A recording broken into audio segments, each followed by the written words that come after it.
ancestors looked up, they would have seen a night sky very different to what we see from our urban streets. Before the glare from city lights and before the haze from the burning of fossil fuels ruined things, the night sky would have been absolutely spectacular. Our ancestors would have looked up in awe and amazement and wondered what those points of light were. Today, we know exactly what stars are. Science tells us that stars are gigantic, colossal spheres of hydrogen and helium, trillions of kilometers away, burning with powerful nuclear fusion reactions taking place at their core. I'd like to take you on a journey to those stars. But it's a dangerous journey because space is cold and it's inhospitable and it's silent too. There is no sound in space, for as we all know, sound waves do not travel in a vacuum. On 5th September 1977, the Voyager 1 space probe was launched from Earth on its mission to collect data and send back images from the outer planets. It sailed past the asteroid belt, went beyond the orbit of Mars, used the gravity of Jupiter to slingshot itself towards Saturn. After traveling for 3 years, it made its closest approach to Saturn and sent back spectacular images of the ring planet and its moons. After that, its space mission came to an end, and it was all set to drift off into deep space. However, it still had one more remarkable feat to accomplish. It was Carl Sagan, that towering figure among astronomers, who had the brilliant idea of asking mission control commanders at NASA to turn the cameras of Voyager around and take a picture of Earth from 6 billion kilometers away in deep space. Voyager took that image and sent it back to us across the vacuum of empty space. When we processed and developed the image, we discovered it had 640,000 pixels of mostly nothing, just the blackness and emptiness of space. Earth was just half a pixel. That image is now famously known as the pale blue dot. Carl Sagan is at his most poetic when he talks about the pale blue dot. He reminds us that from a cosmic perspective, Earth is just a mote of dust. 35 years after its launch, Voyager is still traveling. It is now the farthest and fastest man-made object. It is currently 16 billion kilometers away and traveling at 20 kilometers per second. That's 60 times the speed of sound. Traveling at that speed, you'd reach Abu Dhabi in 5 seconds. You'd reach London in under 5 minutes. So I ask you, ladies and gentlemen, if we were to be traveling on Voyager, how long would it take us to reach our next-door neighboring star, Proxima Centauri? It wouldn't take us 100 years or 200 years. It would take us over 80,000 years to reach our next-door star. So you're probably wondering, well, if it takes that long to reach our next-door star, how many stars are there in the Milky Way galaxy? Well, before you answer millions and billions, let's get a deeper understanding of how much 1 billion is. If you were to count the seconds from the moment you were born and did nothing but count the seconds, you didn't eat or sleep, you just counted seconds, how long before you reached 1 billion? The fact is, you would reach your 30th birthday and still not have reached 1 billion seconds. In other words, 1 billion seconds ago, it was 1982. So to answer the question, how many stars in our Milky Way galaxy? There are over 300 billion stars in our galaxy alone. So let's forget about the speed of Voyager and look at the speed of light. 300,000 kilometers per second, that's the absolute speed limit of the universe. Nothing travels faster than light. Now, if we were to travel at this speed, how long before we reached our next-door neighboring galaxy, Andromeda? Traveling at the speed of light, it would take us 2 million years to reach our next-door galaxy. And there's nothing to see in between, just the blackness and emptiness of intergalactic space. 2 million years of blackness before you reached the next galaxy. So, you're probably wondering, how many galaxies are there in the observable universe?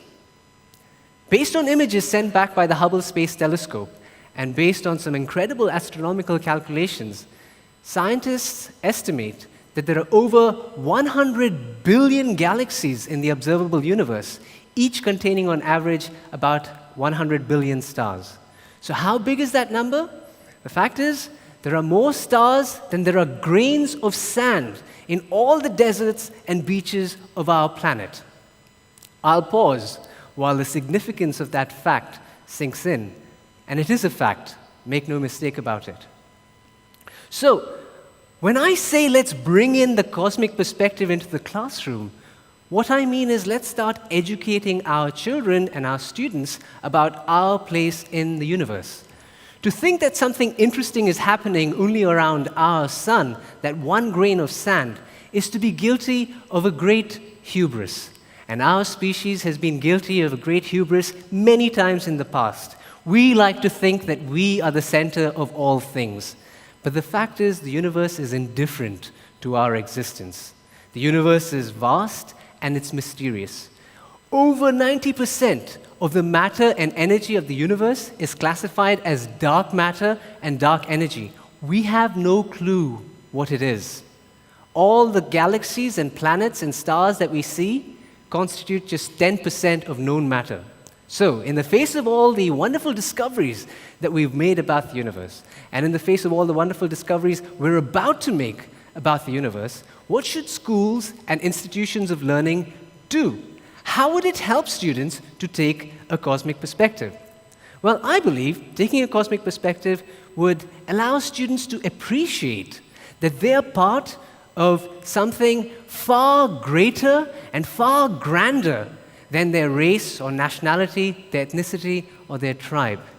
It would allow them to appreciate how glorious it is to simply be alive and conscious in this vast and inhospitable universe. All the trials and tribulations of teenage existence would seem a little less significant. It wouldn't matter so much if your favorite football team lost a game. It wouldn't matter so much if your parents didn't buy you the latest iPad. It wouldn't matter so much if you scored a D grade in your English paper. It would allow students to be more pragmatic about their failures and allow them to celebrate their successes even more. Taking a cosmic perspective would mean schools would nurture and foster a sense of fulfillment in their pupils. Schools would realize that the happiness of the individual pupil is far, far, far more important than grades and standardized tests. It is soul-destroying and spirit-sapping to see how much time, energy, and effort schools and teachers expend on preparing students for tests. We have got to change our priorities. Taking a cosmic perspective would mean schools would foster an environment and promote the values of the 18th century age of enlightenment and reason. This was a glorious age that saw some brilliant philosophers like Voltaire and Spinoza, great scientists like Isaac Newton, great statesmen like Benjamin Franklin and Thomas Jefferson. It was an age that valued free thought and critical inquiry. It was a time when science was viewed as not just a body of information, but rather as a way of understanding the world and as a means of correcting errors in our knowledge. Taking a cosmic perspective would mean schools would encourage students to think for themselves. It would mean rejecting authority, dogma, superstition, and tradition as a valid basis for holding opinions, and instead encourage them to value evidence-based reasoning. I would like to share with you my 3 core values as an educator: creativity, kindness, curiosity. Those of us who will be around on this planet for 80 years are the lucky ones. The universe has been around for 13.7 billion years and will continue to exist for eons upon eons. In such a scheme of things, it is imperative that schools encourage students to contribute to the sum total of the human creative endeavor. We need to encourage our students to create new things, new ideas, new works of art, new paintings, new software, also new philosophies and new ways of thinking. My second core value is promoting kindness. Think back to that image of the pale blue dot. Think of all the horrors and violence and endless cruelties that have taken place on that little blue pixel. Schools need to actively promote kindness. We need to raise the profile of kindness, and we need to make it fun and exciting to be kind. I'd like to tell you about a secret organization right here at the Winchester School. They call themselves Kindness Anonymous. They aim to bring a smile to people's face through anonymous and random acts of kindness. They aim to use their creativity to be kind. So what that means is they make origami animals for people, they bake cupcakes for their teachers, they leave kind notes for their friends, and they leave free art around with a note saying, if you like it, take it.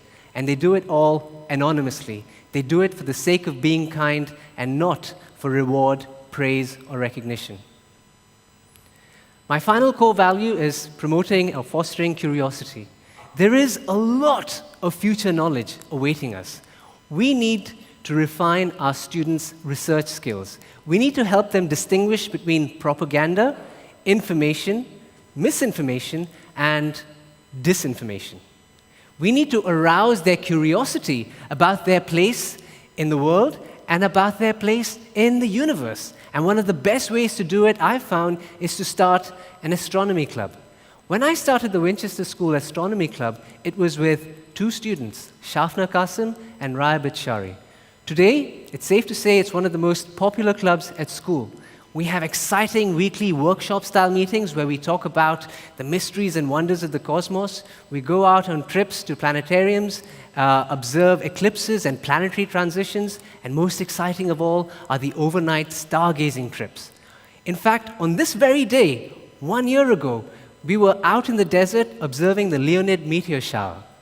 It was an absolutely spectacular sight. We took with us our Celestron Cassegrain-Schmidt telescope, which is a marvelous piece of technology. I must tell you about it. When you switch it on, it uplinks with satellites in space. It knows exactly where it is. And then you just type in the name of your stellar object, and it moves on its own and finds it. We saw Jupiter and 5 of its moons. We then slew the telescope to our own moon, and we saw craters, and craters within craters.